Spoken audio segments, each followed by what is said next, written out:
Periodo autoritario. Posterior a la independencia de España y al gobierno transitorio de la República Federal Centroamericana, El Salvador se enfrentó a una nueva etapa como Estado independiente. Luego de 3 décadas de gobiernos conservadores sin mucha trascendencia, llega un cambio significativo en 1871.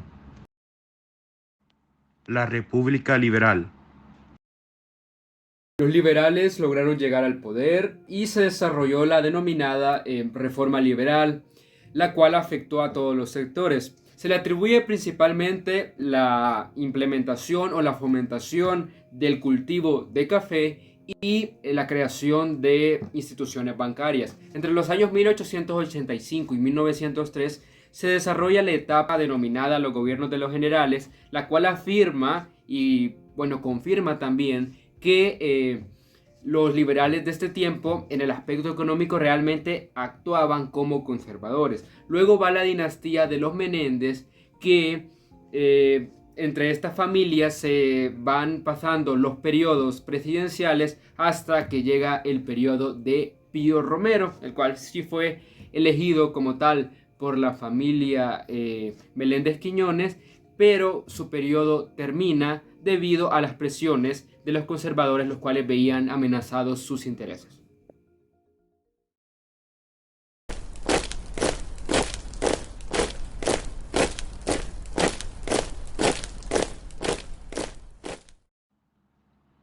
Por medio de un concurso presidencial, llega Arturo Araujo al poder.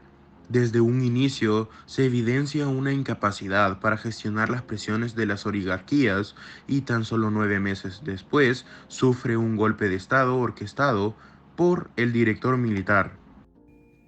Entra en el poder el general Maximiliano Hernández Martínez, el cual era el vicepresidente del derrocado Arturo Araujo, y desde su inicio de su periodo se ve su carácter de represión a todo tipo de rebelión. Precisamente es en esta época que se desarrolla la masacre de 1932 contra los campesinos. Su gobierno se caracterizó por un aparamiento total del ejército al Estado, una intervención del Estado en la economía y el desarrollo de la ideología anticomunista. Luego de 3 años en el cual Maximiliano logra las reelecciones de alguna u otra forma, es cansado ya por la oposición conservadora de aquel momento y es obligado a renunciar y se retira a Honduras.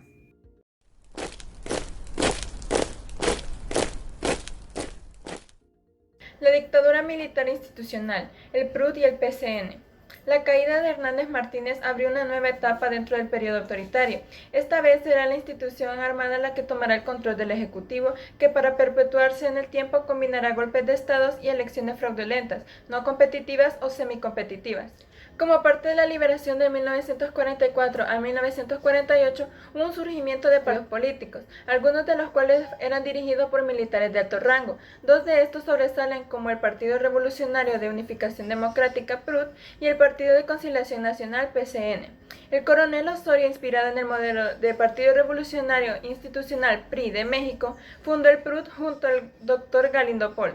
La Constitución de la República con el paso de los años fue cambiando, ya que antes, por ejemplo, las mujeres podían votar pero no eran elegibles ni para diputados ni de la Asamblea Nacional Constituyente ni para presidentes de la República. Esto cambió cuando la nueva Asamblea Nacional Constituyente aprobó la nueva Constitución en 1950. A lo largo de la historia política salvadoreña se han visto problemas a la hora de elegir presidentes, alcaldes, etc.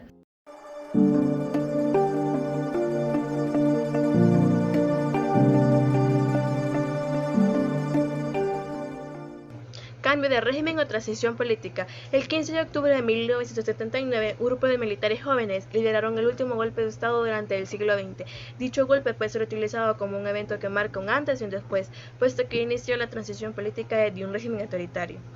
Era el inicio de un proceso político que transcurriría durante toda la década de 1980, cuyo fin podría fecharse el 16 de enero de 1992 con la firma de los acuerdos de paz entre el gobierno salvadoreño y la guerrilla del FMLN en el castillo de Chapultepec, México.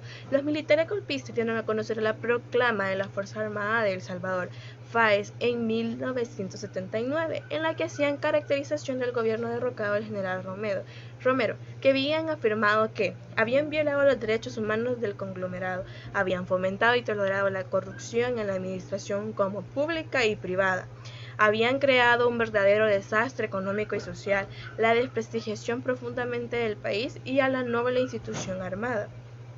Los procesos de cambio de régimen o transición política siempre se habían caracterizado por ser procesos llenos como un proceso de incertidumbre e inestabilidad.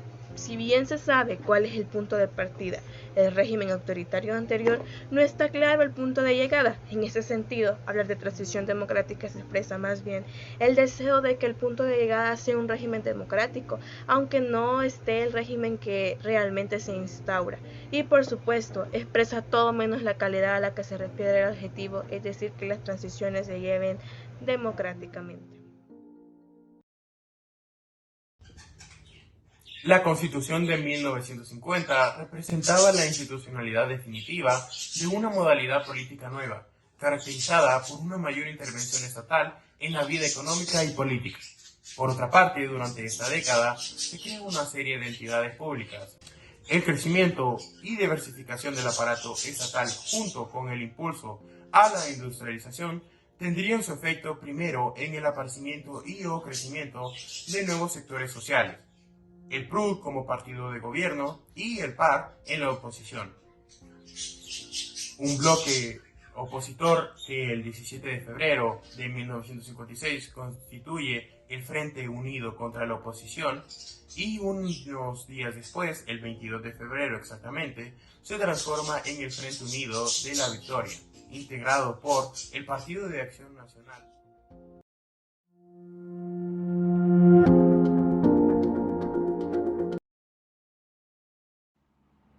Luego de 12 años de guerra, una lucha entre el gobierno autoritario y las guerrillas, se buscan un medio de diálogo para finalizar el conflicto.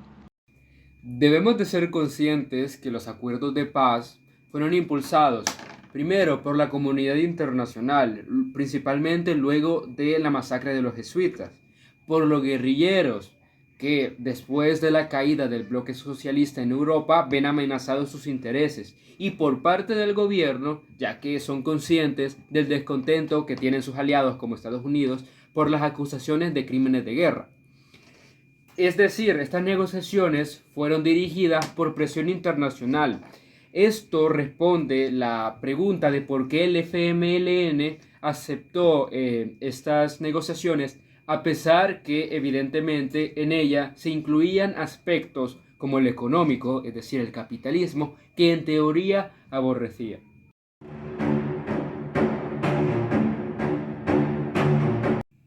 Debemos de tomar en cuenta que este proceso implicó que un grupo de guerrilleros acostumbrados a las armas y por otro lado un grupo de oligárquicos que tenían el poder absoluto se tenían que acostumbrar a un sistema democrático. Muchos escritores políticos analizan que terminado el conflicto bélico se estableció un régimen híbrido en el cual la única preocupación de las dos élites políticas era ganar las elecciones.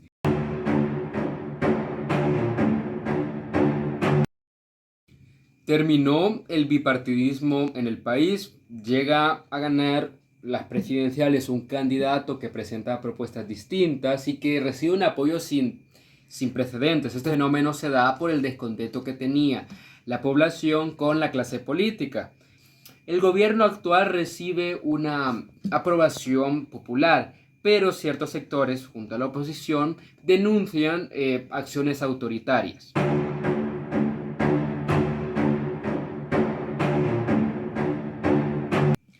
Muchos expertos predicen que en el país este será el momento en el que deben de surgir nuevas opciones políticas que logren equilibrar el poder, ya que la actual oposición, las demás opciones políticas no tienen la confianza de la población.